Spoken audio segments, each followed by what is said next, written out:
Tuturo ko naman sa inyo kung paano magtabas ng semi-balloon skirt. Ilatag natin ang tela. Pagdoblehin. Then, i-fold ng triangle.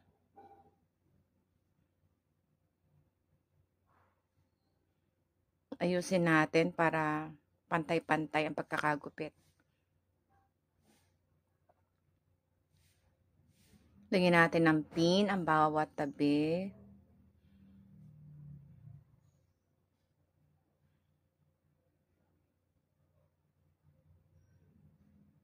Then, yung may-ari ng palda 30 inches ang waistline. So, susukat po tayo ng 30 inches. I-divide natin sa 4. Lalabas po niyan ay 7.5. 7.5 inches.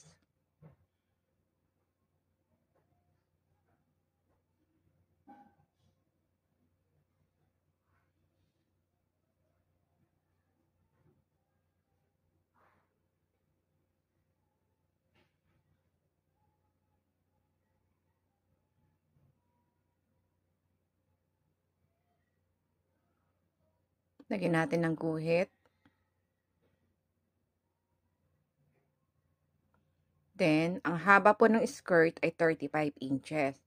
Mula doon sa ginuhitan natin hanggang doon sa laylayan, susukat po tayo ng, kung ang haba ay 35 inches, lagyan po natin ng allowance ng 1 inch. So, 36 inches. Para yung allowance ay para sa tupi.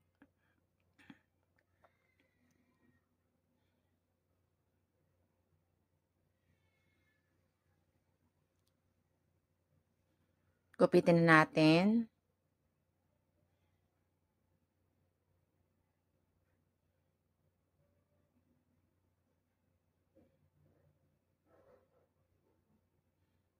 Ganun lang po. Thank you for watching.